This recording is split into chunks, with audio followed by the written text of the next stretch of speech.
Hello everyone. आज की video में हम एक नए सब्जेक्ट से शुरुआत कर रहे होंगे, दैट इज आर इकोनॉमिक्स। तो इकोनॉमिक्स जो हमारे एसएससी, रेलवेज और डिफेंस के जो भी एग्जाम्स होते हैं लाइक एफ कैट और भी एयर फोर्सेस के एग्जाम होते हैं, X group, Y group, CDS, ये सभी के लिए इम्पोर्टेंट रहने वाला है।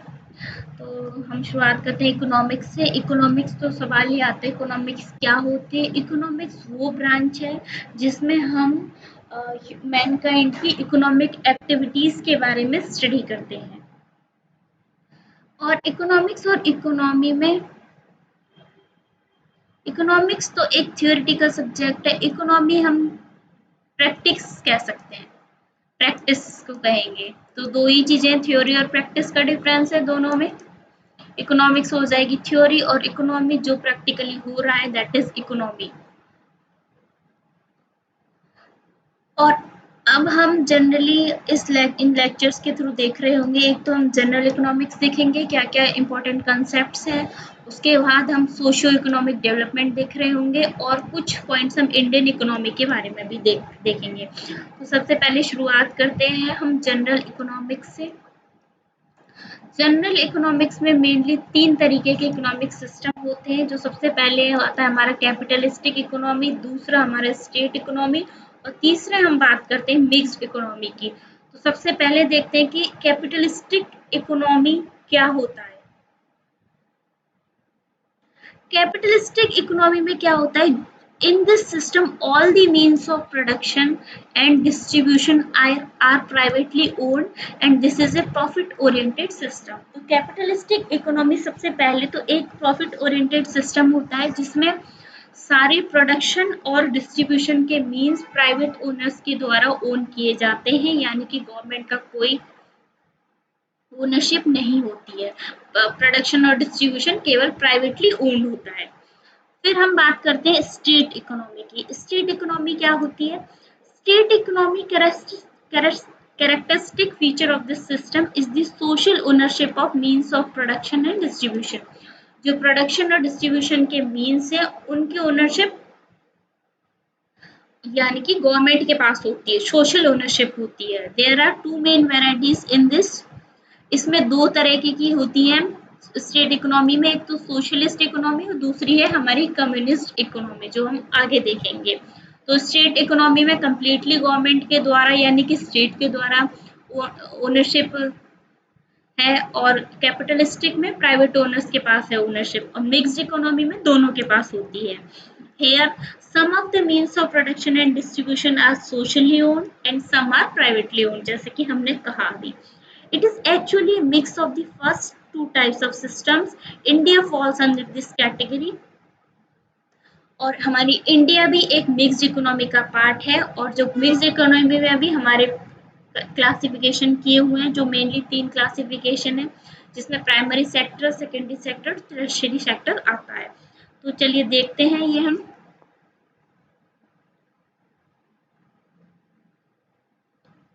सबसे पहले हम बात करेंगे प्राइमरी सेक्टर के बारे में। क्या होता है प्राइमरी सेक्टर? प्राइमरी सेक्टर में कौन कौन सी एक्टिविटीज आती हैं? Includes all those economic activities where there is a direct use of natural resources. तो प्राइमरी सेक्टर में क्या होता है, वो एक्टिविटीज इन्वॉल्व होती हैं जिनमें हम डायरेक्टली नेचुरल रिसोर्सेज का यूज करते हैं। डायरेक्ट यूज इन्वॉल्व होता है नेचुरल रिसोर्सेज का, जैसे कि हम देखें एग्रीकल्चर की बात करें, माइनिंग की बात करें, फिशिंग की बात करें, तो इनमें डायरेक्ट इंटरेक्शन है ह्यूमन बीइंग का नेचुरल रिसोर्सेज के साथ। तो ये आ गए हमारे प्राइमरी सेक्टर के अंदर।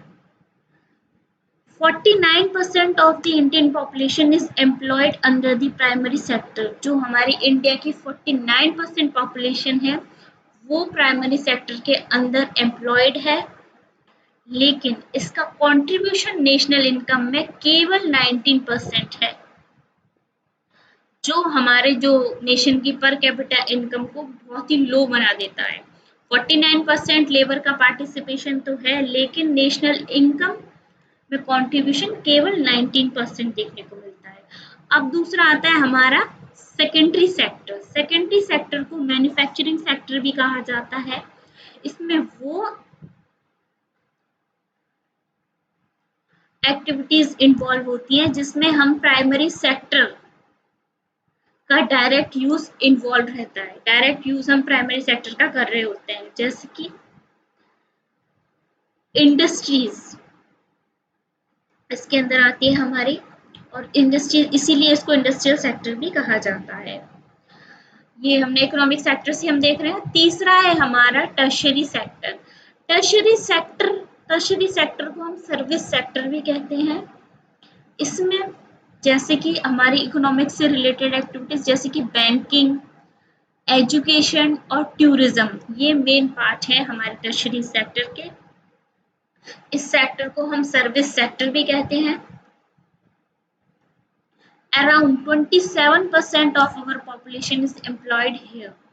27% लोग इसमें इन्वॉल्व हैं और जो कि कंट्रीब्यूट करते हैं नेशनल इनकम में 49%, जिससे making the per capita income of the people employed here much more than that the people employed in the primary sector. इनकी इससे जो पर कैपिटा इनकम है वो प्राइमरी सेक्टर से काफ़ी हाई रहती है। 49% नेशनल इनकम में इनका कंट्रीब्यूशन है, जबकि हमारा प्राइमरी सेक्टर में केवल 19% था, और जो हमारा ह्यूमन जितने मतलब लेबर जो इन्वॉल्व था वो 49% था, जबकि यहाँ पे लेबर 27% इन्वॉल्व है। अब बात करते हैं हम प्लानिंग इन इंडिया की, किस तरीके से हमारे पास इंडिया में प्लानिंग है, जो इकोनॉमिक से रिलेटेड कंसेप्ट क्या क्या हम यूज करते हैं वो देखते हैं। सबसे पहले क्वेश्चन ये आता है कि प्लानिंग क्या होती है। Planning may be defined as a process of realizing a well-defined goals by optimum utilization of the available resources.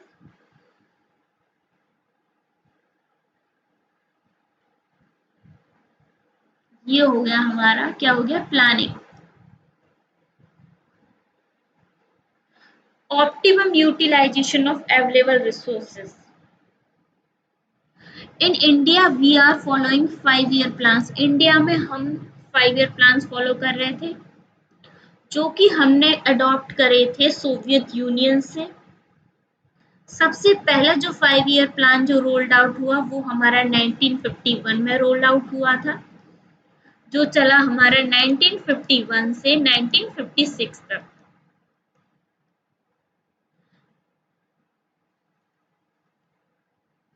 इसके बाद जो हमारा लास्ट 5-year प्लान था वो था हमारा 2012 से और 2017 तक। ये सब हमने देखा था। अब हम वेरियस प्लान्स के बारे में देखेंगे, क्या क्या इन्वॉल्वमेंट हुए, और इसके बाद इसको 2015 में प्लानिंग कमीशन को रिप्लेस कर दिया गया नीति आयोग के द्वारा, जो कि हमारा थिंक टैंक भी कहा जाता है। नीति आयोग, नीति की फुल फॉर्म है national institution for transforming India. Planning commission 1950 में बना, नीति आयोग 2015 में। अब हम बात करते हैं कॉन्सेप्ट्स की कि क्या होती है नेशनल इनकम।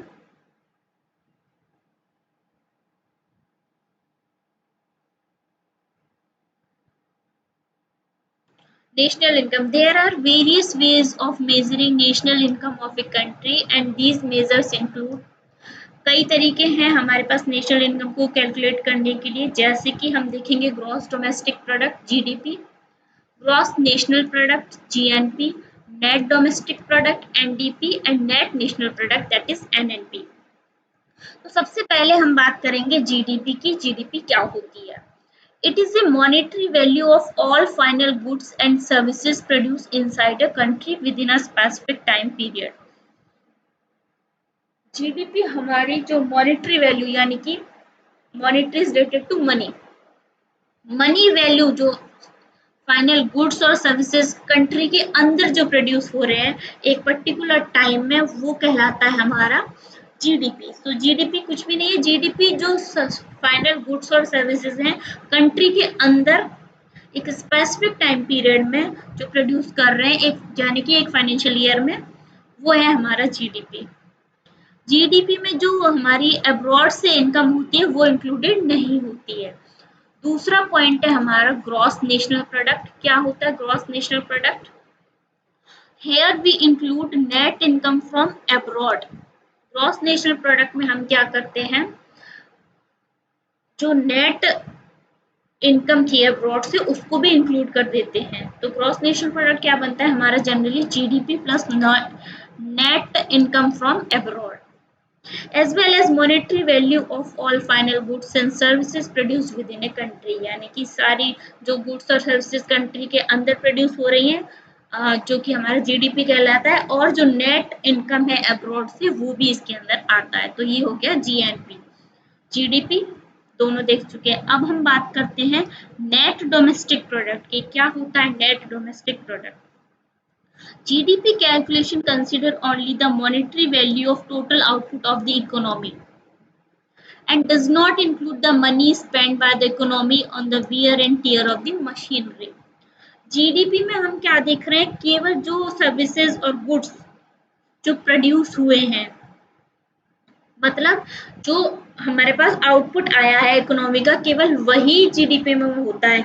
जीडीपी उसको इंक्लूड नहीं करता जो गवर्नमेंट ने स्पेंड किया कंट्री की इकोनॉमी पे, जो वियर एंड टीयर मशीनरी है, मशीनरी के वियर और टीयर पे, यानी कि कंट्री की इकोनॉमी को चलाने के लिए जो मनी स्पेंड हुआ है वो जीडीपी में इन्वॉल्व नहीं होता है। तो ये हम देखेंगे नेट, ये चीज हमारी नेट डोमेस्टिक प्रोडक्ट में इन्वॉल्व रहती है। So we have NDP which include the above side depreciation. Hence NDP क्या होता है, NDP is equal to GDP minus depreciation. तो जीडीपी में से जो हमारे आउटपुट है हमारे कंट्री का, जो फाइनल गुड्स और सर्विसेज का, उसमें से जो हमने कंट्री की इकोनॉमी पे जो स्पेंड किया है वियर एंड टीयर के, वो हम माइनस कर देंगे, वही हमारा डेप्रिसिएशन कहलाता है। तो एनडीपी हम किससे मिलेंगे, ग्रॉस डोमेस्टिक प्रोडक्ट में से डेप्रिसिएशन माइनस करने पर हमें नेट डोमेस्टिक प्रोडक्ट मिल जाता है। डेप्रिसिएशन को हम कैपिटल अलाउंस भी कहते हैं। अब बात करते हैं नेट नेशनल प्रोडक्ट की। क्या होता है नेट नेशनल प्रोडक्ट?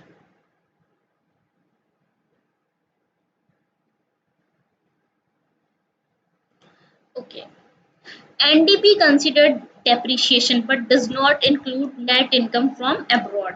तो हमने देखा एनडीपी ने डेप्रिसिएशन तो कंसिडर किया, लेकिन क्योंकि वो जीडीपी वाला था तो जीडीपी में तो नेट इनकम हम कंसिडर नहीं करते हैं, factor in net factor income, net income from abroad. लेकिन एनएनपी में डेप्रिसिएशन और नेट इनकम फ्रॉम अब्रॉड दोनों ही कंसिडर किए जाते हैं। तो हम बात करें एनएनपी क्या होता है। एनएनपी एनएनपी हमारा कहलाएगा NNP is equals to NDP plus net income from abroad.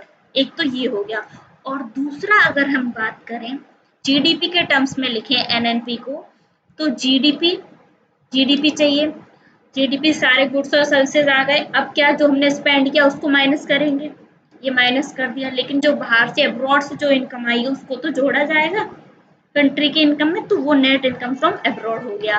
GDP minus depreciation हमें पता है हमारा होता है एनडीपी, तो इसको हमने NDP plus net income from abroad लिख दिया। और हम एनएनपी को ऐसे भी लिख सकते हैं, हमें पता है ग्रॉस नेशनल प्रोडक्ट में क्या होता है, GDP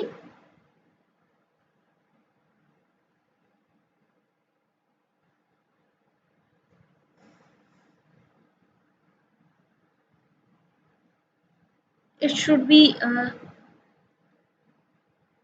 GNP minus depreciation, right?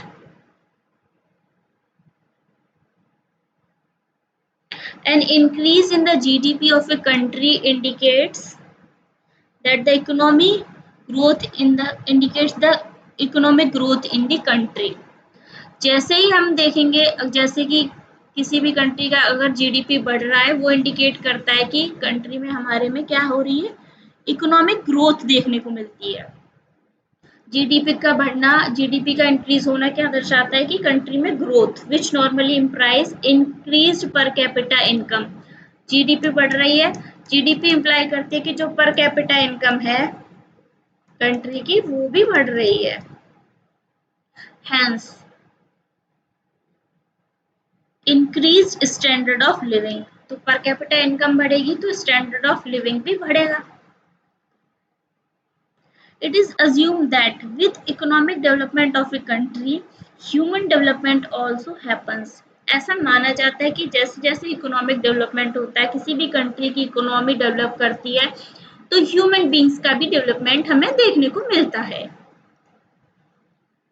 Hence, we measure this human development using an index called Human Development Index. तो इस human development को हम एक index के through measure करते हैं, जिसको हम कहते हैं Human Development Index. For measuring the growth of a country, we can make use of a GDP. Similarly, to measure the development of humans, we use HDI. जिस तरीके से हम कंट्री की ग्रोथ के लिए जीडीपी देखते हैं, उसी तरह हम ह्यूमन बींग्स की ग्रोथ के लिए क्या देखते हैं? Human development index. और बेसिकली 3 पिलर्स होते हैं ह्यूमन डेवलपमेंट इंडेक्स के लिए. सबसे पहला हमें देखने को मिलता है standard of living. Standard of living हम देखते हैं पर कैपिटा इनकम के आधार पर. दूसरा knowledge, measured using the data from the school enrollment और educational attainment among the adults. Knowledge का हम देखते हैं कि कितने परसेंट स्कूल एनरोलमेंट है, एजुकेशन कितनी अटेन करी है, एडल्ट्स में क्या एजुकेशन का लेवल है. तो 2 फैक्टर तो हो गए. तीसरा फैक्टर क्या है? तीसरा फैक्टर जो हमें देखने को मिलता है वो है हमारा लाइफ एक्सपेक्टेंसी. क्या लाइफ एक्सपेक्टेंसी है? टू बी कैलकुलेटेड, जो कि बर्थ के टाइम पे ही कैलकुलेटेड किया जाता है. और HDI की वैल्यू 0 से 1, ये इसका वो ग्राफ रहता है, बैंड रहता है 0 से 1 का, उसमें HDI की वैल्यू रेंज करती गई है. HDI was first time used in the Human Development Report of 1990 by United Nation Development Program. तो HDI को सबसे पहले 1990 में UNDP के द्वारा इस्तेमाल किया गया था. यूनाइटेड नेशन डेवलपमेंट प्रोग्राम के द्वारा उसकी ह्यूमन डेवलपमेंट रिपोर्ट में यूज किया था उन्होंने. This index was developed by a group of economist headed by महबूब उल हक और इंग कॉल. ये जो HDI इंडेक्स कुछ इकोनॉमिस्ट ने मिलकर डेवलप किया था, जिसको उस टीम को हेड कर रहे थे हमारे महबूब उल हक और इनकॉल, 2 लोग कर रहे थे. अब हम बात करेंगे इन्फ्लेशन के बारे में, और HDI के बारे में तो हम देख चुके हैं. 3 लाइफ एक्सपेक्टेंसी, और हमने एजुकेशन देखा था. तीसरा हमने देखा था क्या? स्टैंडर्ड ऑफ लिविंग क्या है, वो हमने देखा था. अब बात करते हैं इन्फ्लेशन की. क्या होता है इन्फ्लेशन? इन्फ्लेशन बोले तो महंगाई हिंदी में. It is a sustained rise in general price level over a period of time. ये एक तरीके का राइज है एक पर्टिकुलर टाइम पे, जो जनरल प्राइसेस में जो इंक्रीज देखने को मिलता है, सस्टेन्ड राइज देखने को मिलता है, that is called inflation. 2 causes हो सकते हैं मेनली इन्फ्लेशन के. सबसे पहला तो होता है हमारा कॉस्ट पुश इन्फ्लेशन, जिसको हम सप्लाई शॉक इन्फ्लेशन भी कहते हैं. और दूसरा हम देखने को मिलता है डिमांड पुल इन्फ्लेशन. तो 2 तरीके के इन्फ्लेशन के कॉजेस हैं हमारे. सबसे पहले हम बात करते हैं कॉस्ट पुश इन्फ्लेशन के बारे में. क्या होता है cost push inflation? Inflation is due to the supply side constants, like जो सप्लाई के कॉन्स्टेंट्स हैं, जैसे कि हमारे पास लेबर की वेजेस ज्यादा हो गई, मानसून के खराब होने के कारण एग्रीकल्चर प्रोडक्ट्स की शॉर्टेज आ गई. तो जो सप्लाई साइड से जो हमारे पास अब सप्लाई नहीं होगी, लेबर कम होएगा, कॉस्ट बढ़ जाएगी लेबर की. तो जब लेबर की कॉस्ट बढ़ रही है तो और भी चीजों की गुड्स की भी तो प्राइसेस बढ़ेगी. रॉ मटेरियल्स कम प्रोड्यूस हुआ तब भी प्राइस बढ़ेगी. तो ये तो हो गया हमारा सप्लाई शॉक इन्फ्लेशन और कॉस्ट पुश इन्फ्लेशन. अब दूसरा हम देखते हैं demand pull inflation. Demand pull inflation क्या होता है? Demand pull inflation, there is more money with people and their demand increase. लोगों के पास ज्यादा पैसा आता है तो उनकी डिमांड भी बढ़ गई. But since supply is not increasing, लेकिन हमारे पास सप्लाई क्या है, लिमिटेड है। अगर सप्लाई हमारे पास लिमिटेड होगी, मार्केट में डिमांड बढ़ रही है, लोगों के पास पैसा ज्यादा है, तो क्या होगा, जो गुड्स हैं और सर्विसेज हैं उनकी प्राइस बढ़ जाएगी, जिससे हमारे पास क्या हो जाएगा, इन्फ्लेशन, महंगाई आ जाएगी। क्योंकि हमारे पास प्रोडक्ट तो लिमिटेड ही है, पैसा बढ़ रहा है, डिमांड बढ़ रही है, तो क्या करेगा, वही महंगाई होगी। To contain cost push inflation we have to improve our productivity. Cost push inflation को कंट्रोल करने के लिए हमें क्या जरूरत है, हमें अपनी प्रोडक्टिविटी को इम्प्रूव करने की जरूरत है। और जो और हम क्या कर सकते हैं, प्रोडक्टिविटी के अलावा हम अपना इंफ्रास्ट्रक्चर फैसिलिटीज को भी इम्प्रूव कर सकते हैं कॉस्ट डिमांड पुल इन्फ्लेशन को रोकने के लिए। Both government and RBI, that is central bank, take measures to control demand pull inflation. Demand pull inflation को कंट्रोल करने के लिए हमारी गवर्नमेंट और आरबीआई दोनों मेजर्स लेते हैं। गवर्नमेंट मेजर्स लेती है अपनी फिस्कल पॉलिसी के अंडर, वाइल आरबीआई मेजर लेती है अपनी मॉनेटरी पॉलिसी के अंदर। तो गवर्नमेंट किसको कंट्रोल करती है, फिस्कल पॉलिसी को, आरबीआई मॉनेटरी पॉलिसी को। और इन्फ्लेशन को कैलकुलेट किस पे किया जाता है, इन्फ्लेशन को डब्ल्यूपीआई यानी कि होलसेल प्राइस इंडेक्स और सीपीआई कंज्यूमर प्राइस इंडेक्स के बेस पे कैलकुलेट किया जाता है। RBI take measures on base of CPI. आरबीआई हमारा इन्फ्लेशन कैलकुलेट करता है कंज्यूमर प्राइस इंडेक्स के बेसिस पर। अब नेक्स्ट वीडियो में हम पढ़ेंगे फिस्कल पॉलिसी के बारे में, और ही इम्पोर्टेंट टॉपिक्स देख रहे होंगे। So this was all about some few introduction of economy. अब हम देखेंगे नेक्स्ट वीडियो में फिस्कल पॉलिसी के बारे में और भी मॉनेटरी पॉलिसी के बारे में।